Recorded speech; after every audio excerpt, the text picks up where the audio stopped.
Bonjour à tous, c'est Jean-Luc Haut sur sa chaîne YouTube. Aujourd'hui, nous allons parler du nouveau drone kamikaze ukrainien en production qui a déjà atteint ses premières cibles russes. Un drone kamikaze de conception ukrainienne d'une portée de 1000 km est entré donc en production et a frappé des cibles russes selon un des responsables de l'entreprise d'État Ukroboronprom qui avait déjà annoncé fin 2022 qu'elle travaillait à la production d'un véhicule drone sans pilote de longue portée, c'est-à-dire un drone kamikaze longue portée.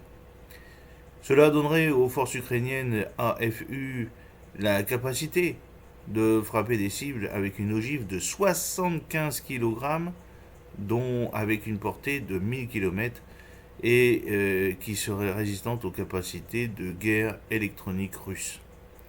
Ils ont donné peu de détails sur ce projet, se contentant de dire qu'ils s'approvisionnaient en composants auprès de fournisseurs étrangers anonymes, mais ont souligné que la conception, les logiciels, les moyens de communication et de contrôle, l'assemblage et la maintenance étaient réalisés par des spécialistes nationaux.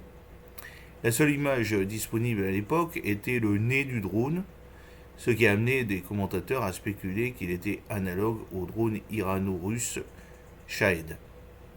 Le lundi 6 novembre, le journal ukrainien Vérité économique a publié une interview d'Herman Setamin, qui est devenu directeur général de cette entreprise, dans le cadre d'un remaniement majeur de l'industrie de défense ukrainienne.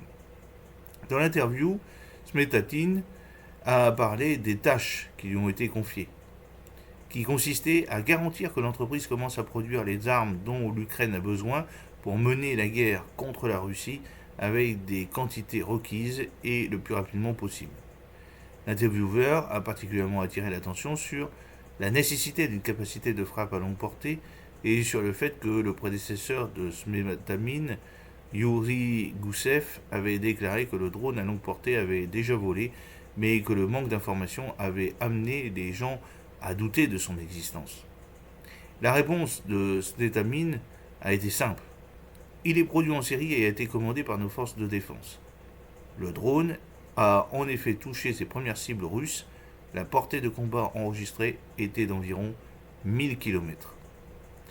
Lorsqu'on lui a demandé si ce drone était un analogue du Shahed iranien, il a répondu: de nombreux fabricants publics et privés ukrainiens fabriquent des analogues du Shahed. Nous nous concentrons sur la production de projets beaucoup plus complexes et beaucoup plus coûteux avec des performances beaucoup plus élevées. J'espère que cette petite vidéo vous a plu. N'oubliez pas de cliquer sur le pouce pour la promouvoir, de vous abonner si ce n'est pas encore fait et de partager cette vidéo sur vos réseaux sociaux. A très bientôt, fidèlement, Jean-Luc Haut.